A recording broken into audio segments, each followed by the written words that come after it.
다음은요. 제4절 동기부여에 대해서 3교시 수업을 시작하도록 하겠습니다. 자, 여러분, 저와 여러분들이 함께하는 그러한 소중한 시간으로 안내하도록 하겠습니다. 먼저 이제 동기부여의 개념과 과정에 대해서 한번 살펴보도록 하겠습니다. 우리가 동기부여라는 것은요, 사회복지 서비스를 관리하는 데 중요한 요소가 된다는 것입니다. 그래서 어떤 경우에는 동기부여가 많은 관심에 집중시키는 것은 근무 의욕이 생기고 사기가 높아져서 열정적으로 일하는 가에 관한 몇 가지 동기부여 이론들과 특히 사회복지 조직에서 동기부여에 기여하는 몇 가지 핵심적 요소들을 이제 저와 여러분들이 살펴보도록 하겠습니다. 자, 먼저 여러분들 동기는 움직임이다 라는 의미를 가지고 있다라는 것입니다. 라틴어로 무버에서 유래되었다라는 것입니다. 그래서 일반 심리학 분야에서 인간 행동을 예측하는 이론 전개를 위해서 개발된 용어라고 볼 수가 있다라는 거죠. 그래서 애트킨슨이라는 학자는 동기를 첫 번째로 행동을 방향 지우는 것이다. 두 번째로는 행동을 계속하도록 하는 것이다.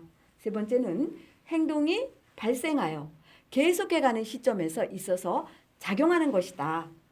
그래서 우리는 뭐예요?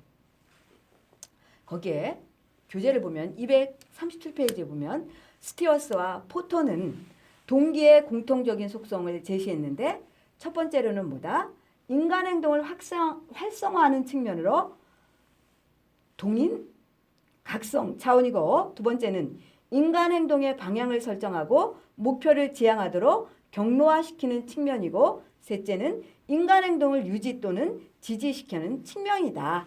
그래서 동기는 개인의 내적 심리 상태를 자극하는 요인으로서 개인의 행동 결정에 매우 중요한 기능을 가지고 있다는 것입니다.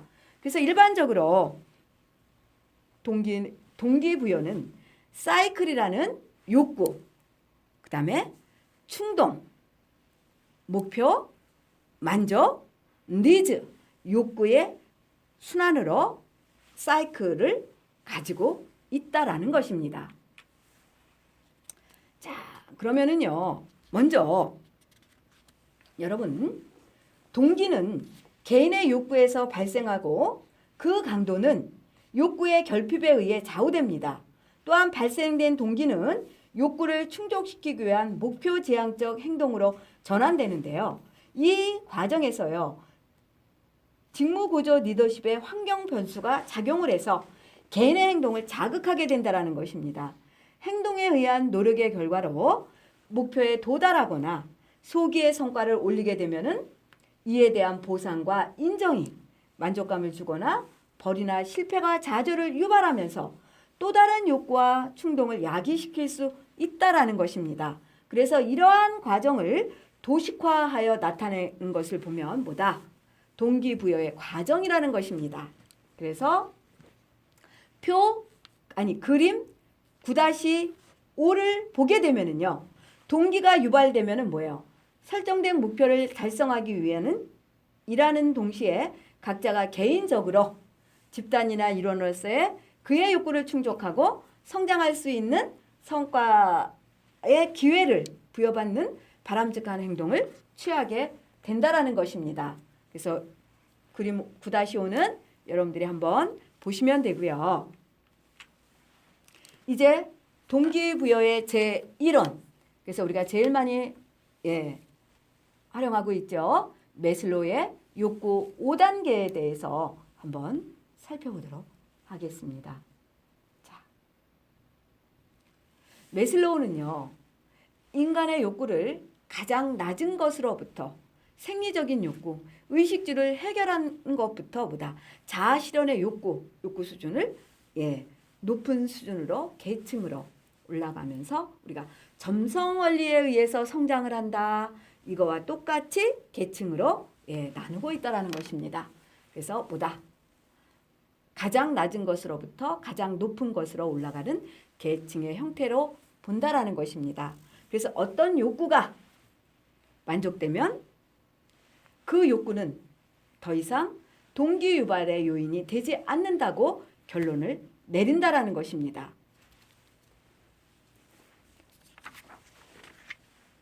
자, 그래서 여러분 뭐예요? 생리적인 욕구, 안전의 욕구, 소속과 애정의 욕구, 존경의 욕구, 자아실현의 욕구가 있습니다. 그래서 뭐다? 우리가 예를 들어서 매슬로의 욕구 단계설을 자원봉사 활동과 관련해서 설명하자면요. 청소년의 경우에는 우정과 사랑이라는 사회적 욕구가, 변호사와 같은 전문 직종자에게는 자아실현의 욕구가 자원봉사 활동을 불러일으키게 하는 중요한 동기로 작용할 수 있다라는 것입니다.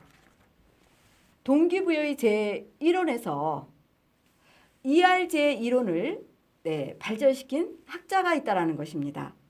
매슬로의 욕구 이론을 발전시킨 알더퍼의 ERG 이론에 대해서 한번 살펴보자면요. 존재의 욕구라는 것입니다. 이그지던스 리스.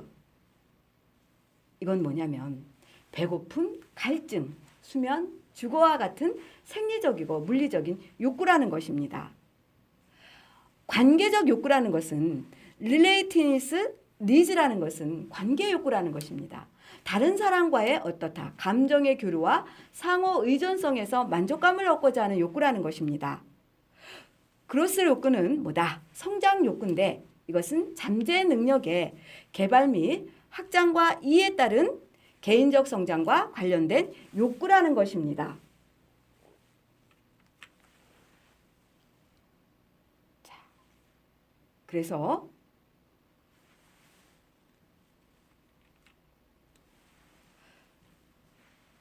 우리가 이제 동기 위생 이론에서 헤르츠베르그의 직무 만족을 주는 요인을 동기 유발 요인으로 보는데요. 불만을 초래하는 또는 불만이 발생하는 것을 예방하는 요인을 위생 요인이라는 거 본다라는 것입니다. 그래서 헤르츠베르그의 2인자 이론에 대해서 한번 살펴보자면요. 표 9-2가 있습니다.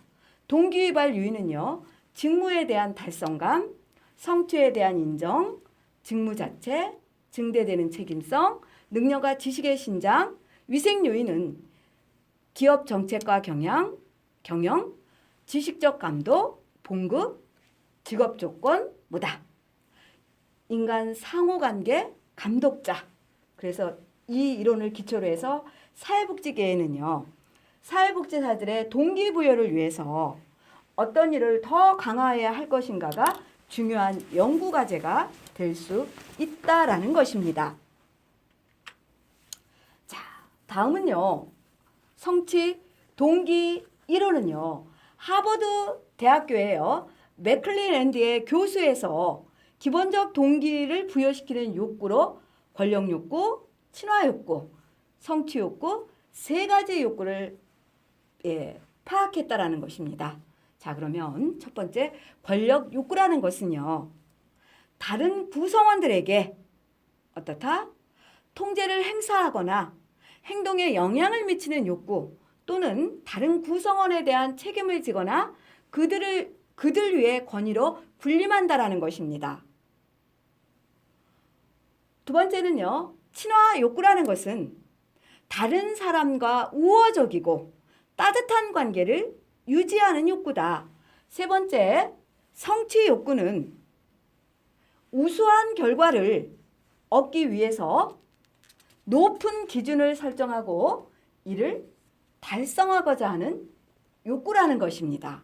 그래서 성취 동기 이론은 권력 욕구, 친화 욕구, 성취 욕구로 나누어 본다라는 것입니다. 자, 다음은요. 동기부여의 제1원에서 공정성 이론을 주장한 사람은 아담스라는 학자입니다. 그래서 동기부여 과정 이론에 속한다라는 거죠. 그래서 과정 이론이라는 것은 행동을 일으키는 요인뿐만 아니라 행동 유형 과정이라든가 방향 또는 선택에도 관심을 가지고요. 관리자가 보상 배분의 공정성과 직무 만족을 유지를 위한 유의사항을 살펴보면 다음과 같습니다. 어떤 거 있는지 한번 살펴볼까요? 네. 급료나 승진과 같은 보상이 배분될 때마다 공정성을 검토해야 된다는 것입니다. 왜요? 열심히 했는데도 네, 어떠한 개인의 사적인 요건에 대해서 좌지우지되면 안 된다는 것입니다. 두 번째는요. 불공정성의 부정적 영향을 예측해야 된다는 거죠. 정당성 있게 해야 된다는 것입니다. 공명정대하게 해야죠. 세 번째는 보상과 관련해서 각 개인과 의견을 교환하고 그 효과를 검토해야 된다는 것입니다. 네 번째는요. 관리자의 보상 배분을 각 개인이 어떻게 느끼고 있고 동기부여의 측면에서 공정성을 유지하고 있는지를 검토해야 되는 그러한 유의사항에 대해서 살펴보았습니다.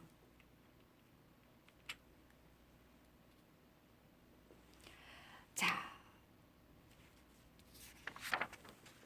다음은요. 기대 이론에 대해서 한번 살펴보도록 하겠습니다. VR은요. 기대 이론은요. 동기부여란 어떤 사람의 활동에 거는 기대 가치와 그의 목표가 성취될 수 있다고 믿는 인지된 확률의 산물이라는 것입니다. 그래서 동기 발생이라는 것은요. 우리가 뭐다? 네. 첫 번째 유의성이다. 그래서 유의성이라고 하는 것은 특정 보상에 대한 갖고 있는 선호의 강도를 이야기하고 있다는 것입니다. 두 번째는요. 수단성이라는 것입니다. 성과 달성 시 바람직한 보상이 주어지리라고 믿는 정도를 이야기한다는 것입니다. 세 번째 기대감이라는 것은요. 어떤 활동이 특정한 결과를 가져오리라고 믿는 가능성을 이야기하고 있다는 것입니다. 그래서 어떻게 해요? 동기 유발의 강도는 유의성, 기대성보다 수단성 이렇게 나눌 수 있다라는 것입니다.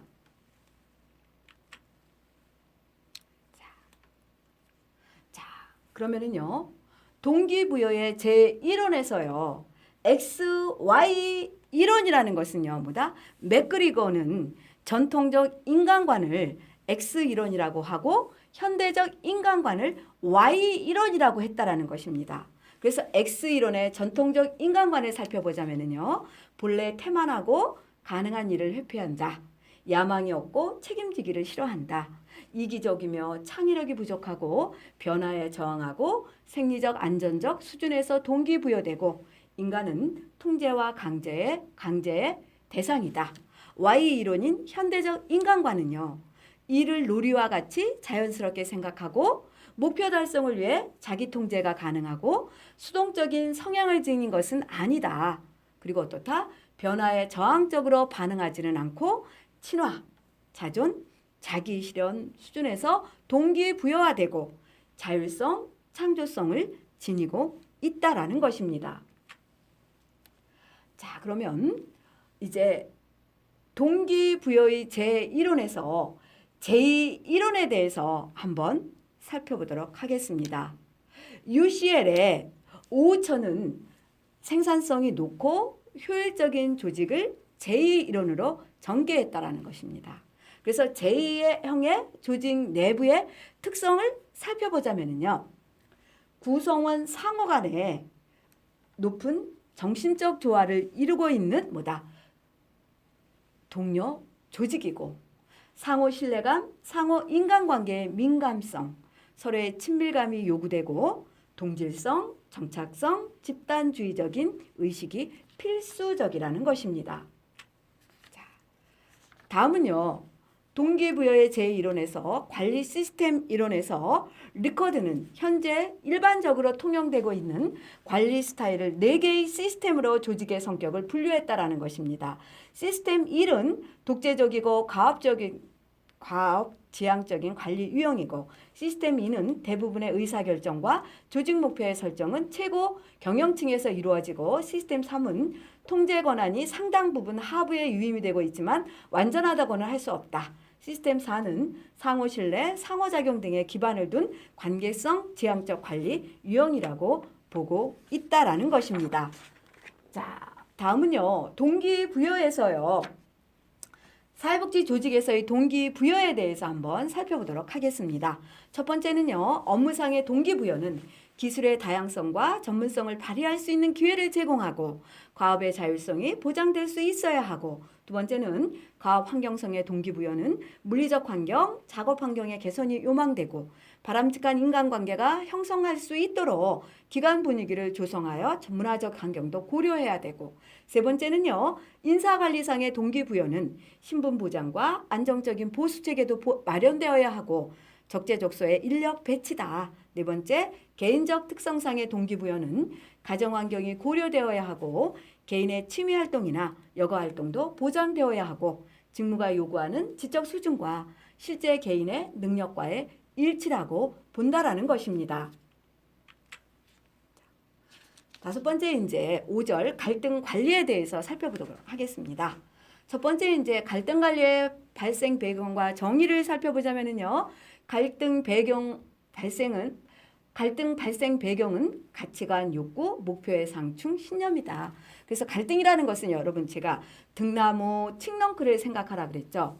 어떤 개인이 관심을 가지고 있는 것에 대해서 다른 사람이 부정적으로 영향을 주거나 영향을 줄 것으로 지각할 때 일어나는 과정이다. 그래서 갈등은 희소자원이나 업무의 불균형 배분 또는 목표, 가치, 인지 등의 차이로 인해서 개인, 집단 및 조직의 심리, 행동 또는 그 양면에 나타나는 대립적 상호작용을 말하고 있습니다.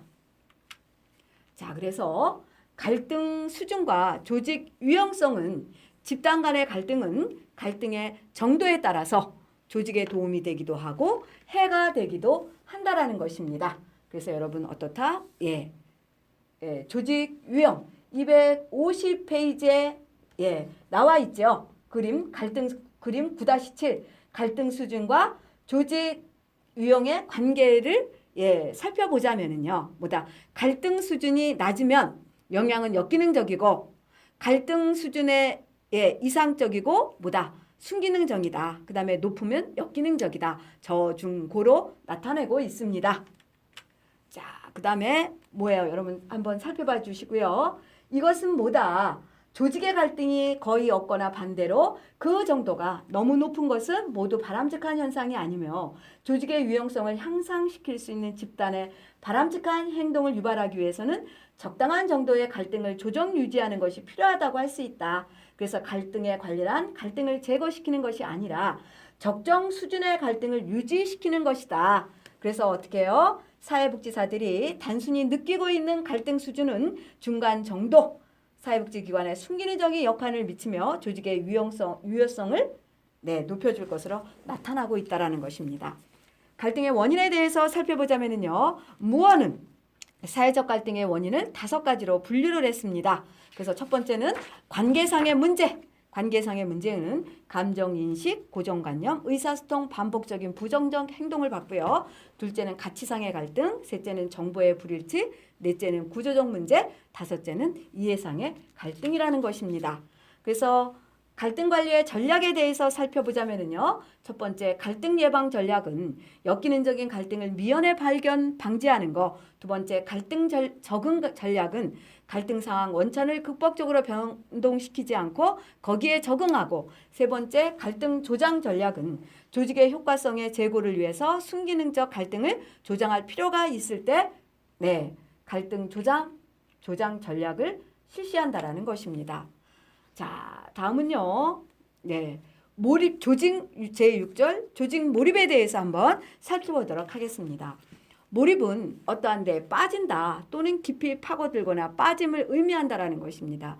몰입은 기존의 직무 만족 등이 종업원이 이직이나 결근 같은 직무 태도를 명확히 설명해 주지 못하자 이를 강화하거나 대체하기 위한 목적으로 처음 제시되었다라는 것입니다. 그래서 몰입의 이론적 배경은 첫째, 인지 부조화 이론이다. 이것은 두 개의 인지가 서로 모순이 되어 대립되는 상태고요. 두 번째, 교환 이론이라는 것은 몰입을 조직과 구성원 간의 유인과 공원이라는 상호작용의 결과로 간주한다라는 것입니다. 자, 그래서 모집의 이론적 배경의 세 번째, 부수적 투자 이론이라는 것은 교환 이론의 시간의 개념을 추가한 것과 어떻다? 추가한 것이다. 예를 들어보자면 새로운 직장에서 높은 임금과 직위를 제시하더라도 직장을 자주 옮기는 사람으로 인식되는 것이 두려워서 이직을 않겠다라는 의사 결정이라는 것입니다. 그래서 이것은 개인은 안정성에 대한 자신의 명예를 위해서 조직에 머물기로 한 결정에 부수적 투자를 한다라는 것입니다. 네 번째, 역할 갈등 이론이라는 것은 어느 개인이 역할 기대와 역할 행동이 일치하지 않을 때 두 가지 역할 기대가 동시에 일어나거나 또는 뭐다? 다양한 역할 기대를 조정하지 못할 때 역할 갈등이 발생하게 된다라는 것입니다. 다섯 번째는요. 중거 집단 이론에 대해서 살펴보도록 하겠습니다. 우리가 중거 집단은요. 어떻다? 개인이 그 자신을 이해하고 자신의 태도를 결정을 해서 그리고 가치를 함께하는 사회 단위라는 것입니다. 그래서 뭐다? 소득이나 교육 수준과 같은 요인보다는 뭐다? 판단을 위한 틀로서 사용되는 집단, 중거 집단에 달려 있다라는 것입니다. 그래서 이것은 뭐다? 자기의 태도를 평가하는 중거의 역할에 대해서 우리가 살펴보았습니다. 그래서 몰입의 이론적 배경은 첫 번째, 인지 부조화 이론, 두 번째, 교환 이론, 세 번째, 부수적 투자 이론, 네 번째, 역할 갈등 이론, 다섯 번째, 중거 갈등 이론. 그래서 몰입의 이론적 배경에 대해서 한번 살펴보았습니다. 제6절 조직 몰입에서 세 번째, 몰입의 구성 요소와 분류에 대해서 한번 살펴보도록 하겠습니다. 자, 태도적 몰입이라는 것은요. 조직 구성원이 자신을 근무 조직과 정서적으로 동일시하는 정도를 의미합니다. 행위적 몰입이라고 하는 것은요. 뭐다? 조직 구성원이 근무 조직에 대한 자신의 소속주의를 지속하려는 정도를 의미합니다. 그래서 알렌과 메이어의 학자는요. 첫 번째로 정서적 몰입에 대해서 설명을 하자면요. 정서적 몰입은 조직 구성원의 조직에 대한 충성 의도나 애착 및 조직 멤버십을 유지하려는 욕구나 관여된 상태를 뭐다? 정서적 몰입이라고 한다라는 것입니다. 두 번째, 계속적 몰입에 대해서 살펴보자면요. 개인이 자기 이해관계에 대해서 기초를 해서 조직에 투자한 가치가 증가를 하여서요. 조직에 남아있음으로써 얻는 이익이 이직함으로써 얻는 이익보다 어떻다? 크기 때문에 우리는 어떻다? 조직 구성원으로서의 신분을 유지하려는 심리적 상태가 뭐다? 계속적 몰입이라고 살펴보았습니다. 다음은요. 세 번째 뭐다? 규범적 몰입에 대해서 살펴보도록 하겠습니다. 조직이 구성원에게 주는 우리가 만족감이라든가 주의 등에 관계없이요. 조직에 남는 것이 뭐다? 도덕적으로 이게 본질적으로 옳은 것이라고 생각해야 된다라는 거죠. 그래서 그 틀 안에 가치가 중요하다라는 것입니다. 이것을 규범적 몰입이라는 거죠. 그래서 알렌과 메이어의 학자는 정서적 몰입, 계속적 몰입, 규범적 몰입에 대해서 살펴보았습니다. 자, 이 시간은요, 저와 함께 인적 자원 관리에서 첫 번째 인재 양성과 확보, 두 번째 인재 육성, 세 번째 리더십, 네 번째 동기부여, 다섯 번째 갈등 관리, 여섯 번째 조직 몰입에 대해서 저와 여러분들이 라포가 형성되는 시간을 함께 하였습니다. 언제나 늘 이야기하지만 이해가 되지 않는 부분은 질문을 통해서 내 것으로 알아가는 그러한 소중한 시간이 되기를 바랍니다. 여러분들과 대면 수업을 고대하면서 이 시간 마치겠습니다. 여러분 수고 많으셨습니다. 감사합니다. 사랑합니다.